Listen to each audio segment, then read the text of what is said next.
Assalamualaikum teman-teman. Saya Muhammad Rendi Ramdhani sebagai pembawa presentasi akan memberi kalian spoiler terkait presentasi kita pada hari ini. Jadi, di video kita kali ini kita akan membahas tentang before after dari follower Instagram dan subscriber YouTube. Terus, apa aja yang kita lakuin, kendala dan cara mengatasinya, dan juga target dari kita untuk kedepannya. Baik, pertama-tama kita akan mulai dari before after follower dan subscriber.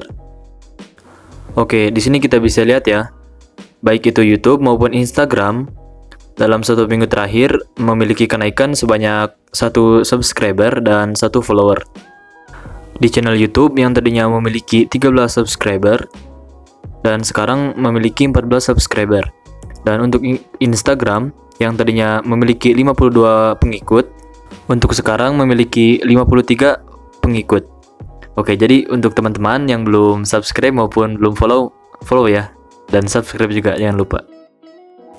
Baik, untuk selanjutnya kita akan masuk kepada video yang telah dibuat oleh teman-teman, yang di dalamnya berisi tentang apa aja yang kita lakuin, kendala dan cara mengatasinya, dan target dari kita untuk kedepannya. Oke, disimak baik-baik ya.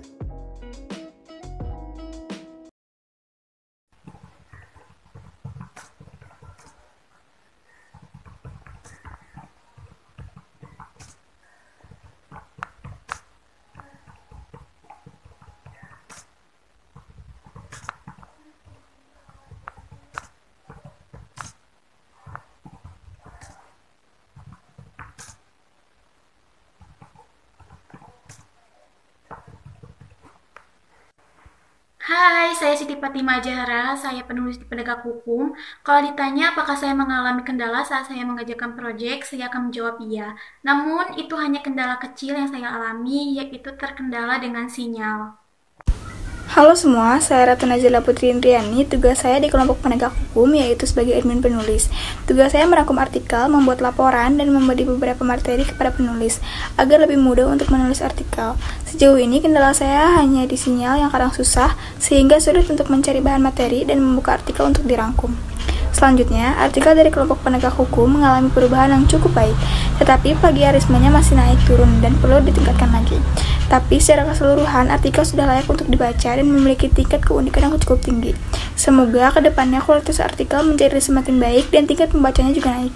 Assalamualaikum, halo Sobat Hukum, gimana kabarnya hari ini? Saya Saila Aprilia Putri sebagai pembuat konten Instagram Penegak Hukum.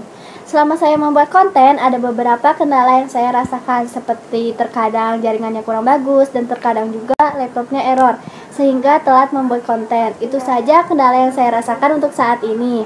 Selanjutnya, saya akan menjelaskan tentang perkembangan konten yang saya buat. Menurut saya, pada saat ini sudah ada perkembangan, seperti saat konsultasi kepada Kak Rizky, selalu oke dan tidak ada yang harus direvisi. Tidak seperti saat awal saya membuat konten Instagram, ada beberapa hal yang harus diperbaiki. Nah, saya berharap saya bisa membuat konten yang lebih baik dan menarik, sehingga orang yang melihatnya tidak bosan dan tertarik untuk melihat dan membaca konten saya. Itu saja penjelasan saya sebagai pembuat konten Instagram Penegak Hukum. Terima kasih. Halo Sobat Hukum, saya Sistan Duraida, saya sebagai admin Penegak Hukum. Di sini saya akan menyampaikan kendala yang saya rasakan sebagai seorang admin. Sejauh ini, belum ada kendala yang begitu besar yang saya rasakan, tetapi ada beberapa kendala kecil yang saya rasakan saat ini, seperti di rumah saya terkadang jaringannya tidak selalu stabil, sehingga ada beberapa postingan yang dipostingnya larut malam ataupun telat posting. Nah, yang kedua, ada kalanya saya merasa kebingungan di saat membuat copywriting yang tepat untuk sebuah postingan yang setiap harinya itu pasti berbeda-beda.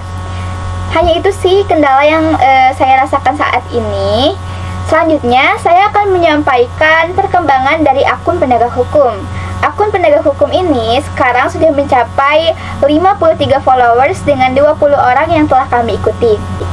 Kami memulai akun ini dari 0 followers, sehingga sekarang ini sudah berkembang menjadi puluhan followers. Target kami ke depannya yaitu tentunya menambah followers serta membuat postingan serta copywriting yang lebih menarik singkat tapi lebih informatif sehingga pembaca di rumah bisa selalu menikmati konten yang kami sajikan. Nah, masih banyak nih tugas-tugas yang lain. Yuk move on ke tugas yang lainnya. Hai Sobat Hukum, saya Talita Alifa Zahra. Saya sebagai pembuat video YouTube, lebih tepatnya sebagai pembawa materi atau pengisi suara dalam channel YouTube Penegak Hukum. Di sini, saya akan menyampaikan beberapa kendala yang saya alami. Beberapa kendalanya yaitu dalam proses perekaman suara. Saya melakukan rekaman tidak hanya satu kali, karena sering terjadinya salah pengucapan kata atau kalimat, sehingga saya harus melakukan rekaman secara berulang-ulang. Nah, untuk mengatasi hal tersebut, saya biasa melakukannya dengan belajar secara mandiri melalui beberapa sumber tentang bagaimana sih cara pengucapan kata dan kalimat yang benar, dan bagaimana intonasi yang baik dan benar itu seperti apa, sehingga nantinya apa yang saya sampaikan bisa mudah dipahami oleh para penonton. Di sini saya sebagai editor video YouTube. Untuk pengeditan selama 1 minggu terakhir, di sini saya menggunakan aplikasi CapCut. Di sini saya sudah menyediakan beberapa preset yang berfungsi untuk mempercepat proses editing. Baik, kita akan melanjutkan ke proses editing menggunakan preset utama. Pada proses editing video, di sini saya menambahkan beberapa ilustrasi gambar yang sesuai dengan materi yang ada pada video. Lalu, saya juga menambahkan teks pada video sesuai dengan yang dibacakan pembicara. Setelah tersusun seperti ini, selanjutnya kita bisa mengekspor video dengan resolusi tertinggi. Untuk kemudian kita upload di channel YouTube.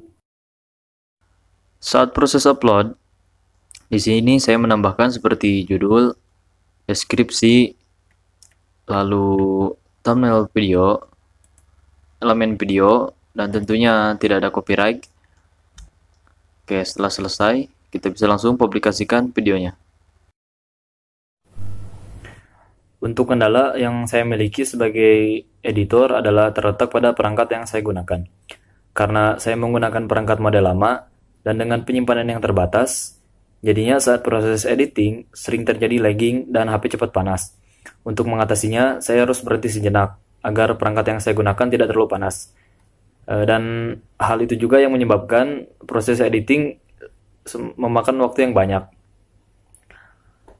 Oke, untuk target kedepannya, saya sebagai editor tentunya menginginkan video yang berkualitas, yang enak ditonton dan nyaman ditonton.